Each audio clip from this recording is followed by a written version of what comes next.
Hello everyone, मैं सौरभ भिलवार और इस वीडियो में हम करने वाले हैं फोर्थ जनरल इलेक्शन यानी 1967। तो ये जनरल इलेक्शन क्या है? जनरल इलेक्शन यानी आम चुनाव। तो यहाँ पर ये जो जनरल है ना, इसका मतलब है यहाँ पर ये लोकसभा चुनाव के बारे में बात करेगा। जो हमारा जो चौथा चुनाव हुआ लोकसभा का, तो ये भाई चौथा चुनाव कैसे था? तो लोकसभा के चुनाव के बारे में बात हो रही है, तो एक बार देख लेते हैं चौथा चुनाव कैसे था। हमारा पहला, दूसरा, तीसरा और चौथा चुनाव ये 1967 तक हम कैसे पहुंचे हैं। तो जैसा कि आपको पता है कि पहला हमारा जो लोकसभा चुनाव हुआ था वो कब हुआ था? जो पहला हमारा लोकसभा चुनाव हुआ था हमारा 1952 में कंडक्ट कराया गया था, और दूसरा करवाया गया था इसके 5 साल बाद 1957, और तीसरा हमारा करवाया गया 1962।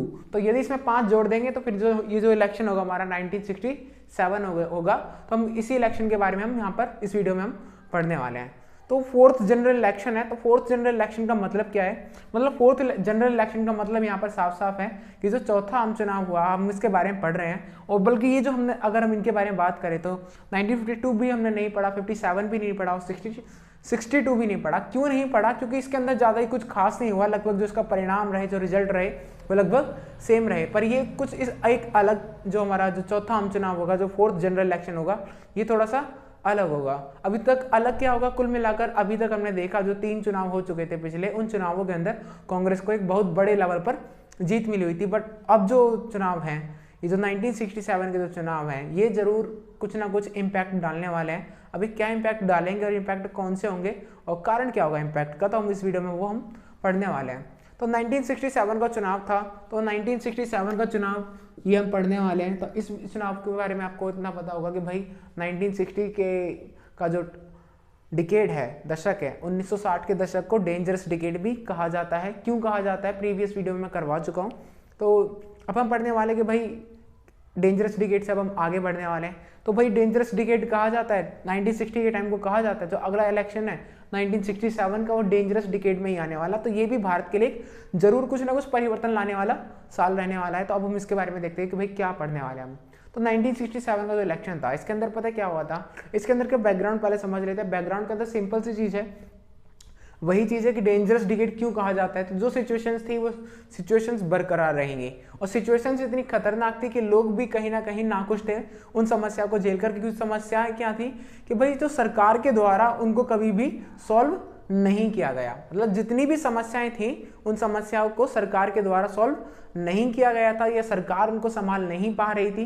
तो लोगों को कहीं ना कहीं नजर आ गया था कि कांग्रेस पार्टी, जो अभी तक हम जिसको 3 बार जनरल इलेक्शन में बहुत बड़ी मात्रा में बहुत बड़ी जीत हम इसको दिला चुके हैं, तो अब शायद ये पार्टी उस लायक नहीं रही कि हम इसको इतनी बड़ी जीत दिलाएं या फिर इसको सत्ता में लाना चाहिए। तो बहुत ही अब हुआ क्या कि भाई फोर्थ जो जनरल इलेक्शन हुआ, इसके अंदर एक चेंज हमें नजर आएगा। उस चेंज में क्या है कि उसके अंदर जो मेजॉरिटी की बात करें, तो मतलब जो अभी तक जितनी बड़ी जीतें हुआ करती थी कांग्रेस पार्टी की, जो 1967 का जो इलेक्शन था, इस इलेक्शन के अंदर लोकसभा के अंदर मेजॉरिटी तो मिल गई कांग्रेस को, पर जो स्टेट असेंबली के जो इलेक्शन होते थे उन असेंबली के अंदर यहाँ पर कांग्रेस की बहुत ज़्यादा हालत खराब हो गई, और कई अलग अलग पॉलिटिकल पार्टीज निकल कर आई, यानी क्षेत्रीय दल निकल कर आए जो अलग अलग राज्यों से निकल कर आए थे। मतलब अब एक नया ऑप्शन, कोई कांग्रेस के अलावा भी कोई और भी पार्टी हैं जो कि रूल कर सकती हैं। तो इसी टाइम को हम क्या कहते हैं? इसी टाइम को कहेंगे हम गैर कांग्रेसवाद, यानी नॉन कांग्रेसिज्म। आपने पढ़ा होगा इसके अंदर वीडियो, अब नेक्स्ट वीडियो जो हम बनाएंगे उसी के ऊपर बनाएंगे।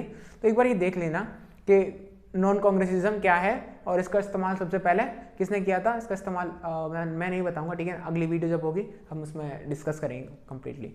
तो देखना क्या है कि 1967 हो गया। अब इसमें क्या है कि भाई सिचुएशन क्यों खराब थी कि जो कांग्रेस को जो हार मिली वो क्यों मिली, अभी तक से अलग क्यों था? अलग इसलिए था क्योंकि इसमें क्या, इसमें कांग्रेस को हार का सामना करना पड़ा है। तो भाई इसके अंदर कांग्रेस को हार का सामना करना पड़ा है, ठीक है, अच्छी बात है कि यार कांग्रेस को हार का सामना करना पड़ा, चलो ठीक है, कोई दिक्कत नहीं, इससे कुछ नहीं होता।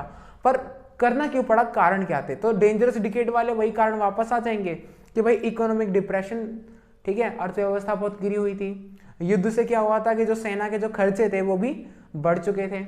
और आपने एक चीज, devolution of money, devolution of money मतलब जो हमारी जो करेंसी थी उसका डिवोल्यूशन कर दिया गया, यानी मुद्रा का अमूलन, मतलब उन्मूलन का इसका मतलब क्या होता है कि अपनी जो मुद्रा होती है ना उसकी कीमत को गिरा देना, ठीक है ना। तो हमारी जो करेंसी थी उसको गिरा दिया गया, और किसके प्रेशर में आकर हमने दबा ये अपनी जो मुद्रा थी वो कम कर दी। वो जो अपनी मुद्रा हमने किसके प्रेशर में आकर कम की थी, ये अमेरिका के प्रेशर में आके हमने अपनी मुद्रा की जो कीमत थी उसको डाउन कर दिया गया था। जो हमारी जो मुद्रा पहले $1 5 रुपये का हुआ करता था, और डिवोल्यूशन ऑफ करेंसी के बाद क्या हुआ, ये जो $1 7 रुपये के बराबर होने लगा। तो इन क्या कहते जो डॉलर थी उसका प्राइस बढ़ गया, और हमारे जो पैसों जो रुपया था उसकी वैल्यू गिर गई। तो अब हम पढ़ने क्या वाले हैं, अब लगभग आपको पता लग गया होगा, क्योंकि भाई क्या है कि भाई आर्थिक स्थिति हमारी अच्छी नहीं है, मानसून भी हमारे पास नहीं है। तो ये सारी चीज़ें, मतलब अब मानसून भी समय पर नहीं आया, फसल खराब हो गई है, गरीबी है, ठीक है, गरीबी से भारत जूझ रहा है। तो इतनी सारी समस्याएं हैं, तो भाई कांग्रेस को आप कैसे जिता सकते हो।